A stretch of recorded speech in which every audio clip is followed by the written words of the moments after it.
father was an artist and a sign painter. He had art materials around the house all the time, and the fact that my father was doing different things around the house that were artful was most probably the biggest influence on my art at an early age. My father would leave little notes around my studio. He would use the studio as a place where he would go and just spend time, get out of the house. But he was also a critic, and I still got one on the wall in the studio that says, "Lighter paintings are more interesting, don't you think?" So I have him around in a lot of ways.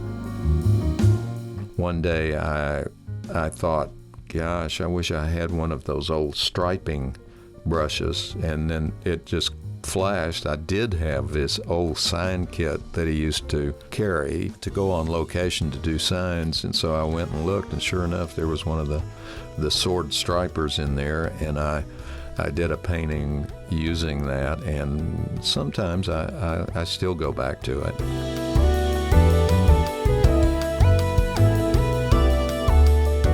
I didn't take my first trip to New York until 1963. My father and I took a trip, and it was pretty exciting, as you can imagine, for me at that time. But we went to all of the major museums and spent a lot of time looking at all kinds of art. I was amazed at the size of the buildings and how much art was in each one of them, and what people growing up in the hinterlands is kind of what I think of Arkansas. What little we got to see, the abstract expressionists, which I was extremely interested in, did really large works, and I could read what size they were and imagine myself in front of them. But it was my first chance to actually stand in front of them, and I really was floored when I actually saw how big they were. After the New York trip, I definitely had the impulse to consider moving to a larger art market, New York in particular. But talking with my father, he threw out some possibilities that I followed, which were to do the painting here and work at the sign shop that he had. It was a nice-sized company, and he gave me flexible hours, and I could also use the sign company in the evenings and weekends as a studio, which I did for a number of years. The thing that I started focusing on were the repetition of things like rafters in a building and sidewalk, you know, how they're broken up, and ladders and siding on a house or a building. And when I would look at a landscape, I would see things. I'd see where a building is covering up a house, and besides that, maybe is a field that is being covered up by the house. And so where those things overlap became things that seemed to be charming to me, or at least would catch my eye. And so my paintings often are broken up into different shapes. Other people have written that it seems architectonic. It would be simply that it resembles architecture in a way, you know, or it's using techniques that you would see in architecture in different situations. So I relate to that, so I don't argue with it at all, and I feel that there is some of it that has that feeling, but to me it's more that I'm enjoying the way a color will meet another color, and rather than having them blend from one end to the other like so many abstract painters do, it'll be an all-over canvas with color all over it. That's not appealing to me. I tend to like things that show the tragicomic human quality of trying to build things that last, and they don't last. You know, you've got that human quality mixed with the natural organic quality, and I think that's what shows up in my work. And the architectonic part of it is strictly that you could imagine that there is some construction going on.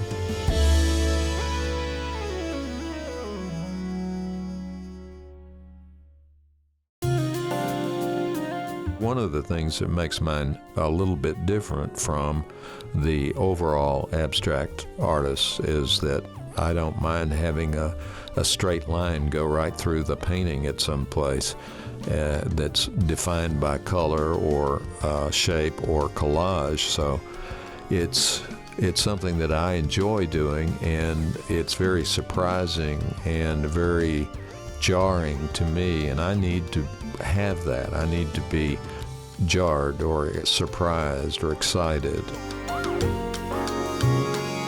If I tried really hard, I would say that I'm an abstract expressionist, and the main principle driving my work is that one thing leads to another, so that you have I may start making marks, and at some point certain things fall together and suggest something to me. There's bits and pieces of dreams that are a part of it, places that I've been, places that I've dreamed about, and all of those are part of what I'm seeing being suggested with my marks.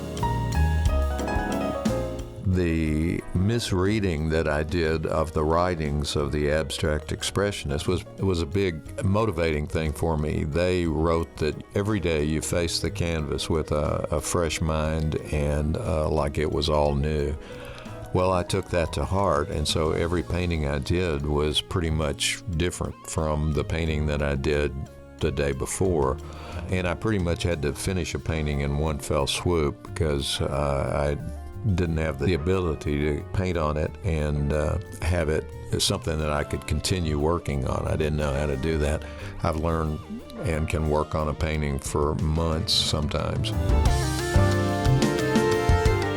At the start of a painting, it's different than it is towards the end of a painting as to the mindset that I have when I'm doing my work. At the beginning of the painting, it's kind of frenetic.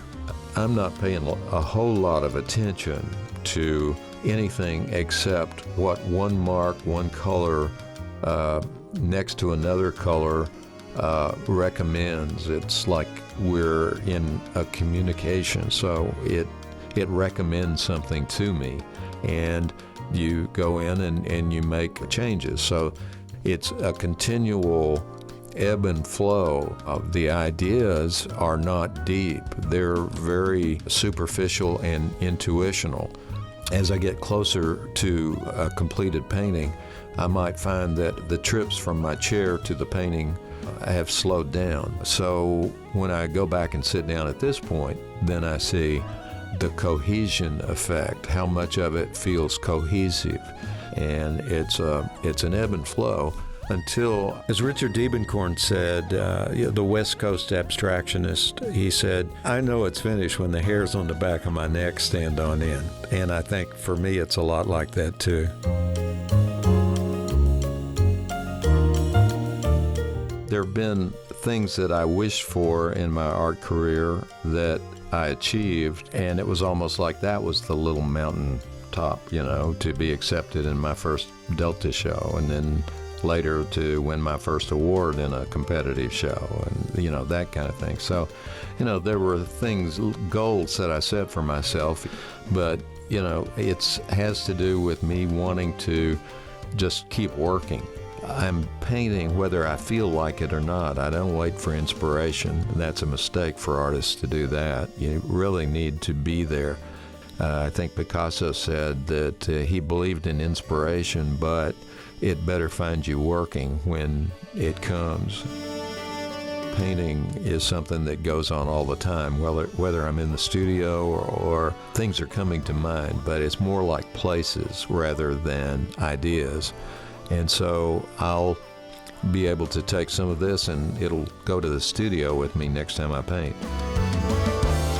I don't think of my paintings as being linear in that there's this long line of paintings that stretches on for miles. I think of it more like a string, a ball of twine, where when you roll it up, the first marks that you made are really not that far away from the last marks that you made, and that really helps me keep myself grounded, I think, and being reminded about things that I learned and techniques that I still use today.